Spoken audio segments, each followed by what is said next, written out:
aí, galera, tudo bem? Na aula de hoje a gente vai começar um novo módulo para falar sobre os principais eixos temáticos com os quais você precisa se preocupar, sobre os quais você precisa se atualizar. Às vezes muitos alunos chegam para a gente e perguntam: professora, sobre o que eu vou ler? Professora, o que você acha que vai cair na redação do Enem?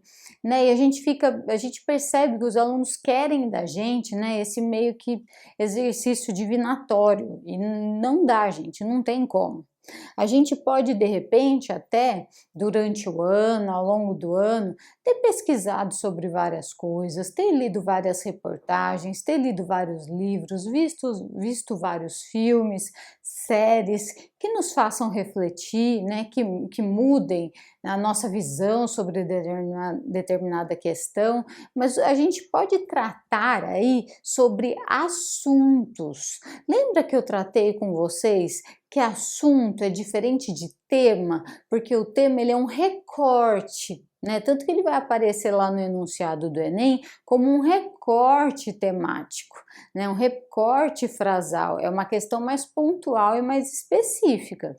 Por isso que quero falar com vocês nessa primeira aula do módulo sobre esses eixos, para a gente conseguir classificar e a partir do momento, por exemplo, que você lê uma reportagem, você conseguir identificar, né? Olha, o que predomina nessa reportagem, por exemplo? Estou lendo um artigo de opinião, né? O que predomina?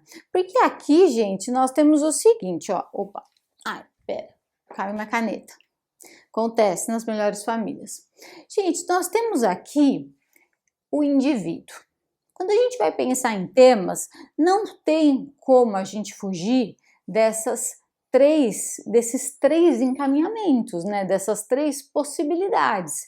Então eu tenho o indivíduo, já que eu vou tratar de uma questão que é importante, que é complexa, que é relevante para a sociedade na qual a gente vive, que tem a ver com cidadania, né, que tem a ver com a nossa vida coletiva. Então a gente vai tratar basicamente do indivíduo, né? A gente pode pensar que até o cidadão, né? A gente pode pensar em cidadão, mas depois a gente vai questionar isso. Mas aí a gente pode pensar em cidadão consigo mesmo, né? Então, assim, relações do homem consigo mesmo. A gente pode pensar, por exemplo, olha, agora na pandemia, né, que acho que já é uma situação bem extensa, né? Não diria permanente, porque, né, ainda bem estão criando vacinas, mas a gente já está entrando no segundo ano de pandemia, muitas pessoas estão praticando distanciamento social, estão isoladas em casa, estão tendo que lidar com questões como a solidão, como o afastamento dos amigos que era tão, né, que eram tão caros a essas pessoas, né, ou mesmo a relação dele com ele mesmo. Ringo, para de destruir as coisas. Ou mesmo a relação dele com ele mesmo, pensando assim, olha, quem sou eu como profissional? Né? Então, olha, eu trabalhava no escritório, estou pensando aqui no indivíduo fictício, eu trabalhava no escritório, agora o trabalho convencional se transformou em teletrabalho, então agora eu trabalho em home office. Então, assim, como que fica essa minha figura, essa relação comigo mesma, quando eu penso em mim profissionalmente? Né? Então, isso é só um exemplo. Né? Como fica a relação, por exemplo, de uma mulher que trabalha fora, mas passou para o teletrabalho e tem que exercer as funções de mãe enquanto está na pandemia? Ou seja, como muda essa relação de identidade com ela mesma? Então eu acho que quando a gente pensa aqui no consigo mesmo, a gente pode falar bastante de identidade.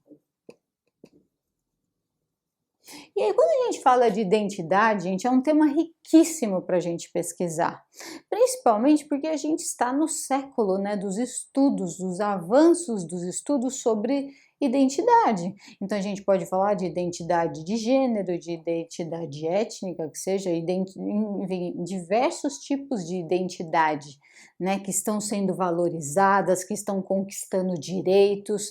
A gente pode falar sobre esse assunto. Então essa é uma das possibilidades. Aí a gente tem o indivíduo aqui numa relação com a sociedade, ou seja, com as outras pessoas com quem ele convive. E aí você pode pensar, Michele, mas espera aí, isso não tem relação com o que você acabou de falar? Por exemplo, uma mãe, né, que trabalha no escritório, por exemplo, trabalha fora, passou a exercer o teletrabalho e agora ela é mãe e profissional ao mesmo tempo em casa. Isso muda a identidade dela, né? Porque ela tem que mudar a jornada de trabalho dela, ela tem que mudar a rotina dela, né? Enfim, se antes ela tinha momentos de solitude nos quais ela podia refletir sobre a vida dela, isso pode ter diminuído. Mas quando eu penso na relação com a sociedade, isso também se mostra. Por exemplo, quando eu penso principalmente nas relações de trabalho, né? Quando você pensa no indivíduo, né, nas relações sociais, eu acho que um dos aspectos mais importantes e que a gente vai tratar nas próximas aulas é a relação com o trabalho. Vocês já notaram que a primeira coisa que a gente pergunta depois do nome da pessoa é o que você faz? Né? Qual é a sua profissão? Com que você trabalha? O trabalho, gente, tem um papel central na vida da sociedade, né? Nessa vida do indivíduo com a sociedade. Ele pode, inclusive, garantir a cidadania ou extirpar completamente esse aspecto da vida social. Né? Vai ter um grupo de pessoas que não vai ter acesso à cidadania. Então a gente precisa tomar realmente cuidado e estar atento a análises sobre esse tipo de tema. Né? O que eu recomendo para vocês? Que vocês vejam as edições antigas, né? As edições anteriores do Enem. Vamos pensar nos 5 últimos anos. E aí vocês estudem isso, né? O que predomina nesse tema? Você acha que predomina uma relação do indivíduo consigo mesmo? Você acha que o indivíduo com a sociedade é o que vai predominar, é o que vai prevalecer? Ou ainda o indivíduo como meio no qual ele está inserido? Aí você pode pensar, Michele, peraí, na cartilha do participante está sendo dito que o tema do Enem não vai ter, assim, não está lá meio ambiente. Né, está lá, olha, uma questão de natureza cultural, política, econômica, social, enfim, várias coisas, mas não tem a questão ambiental. Só que quando eu penso, gente, nessa relação com a sociedade e nessa relação aqui com o meio, eu não tenho que pensar, por exemplo, em questões econômicas. Eu não tenho que pensar em sustentabilidade. Eu não estou pensando em sustentabilidade só para o mundo do qual eu vivo, né? Então, olha, deixa eu cuidar desse planeta aqui porque eu vivo nesse planeta. Eu tenho que pensar também nas outras gerações vindouras, em quem vem por aí nas próximas gerações.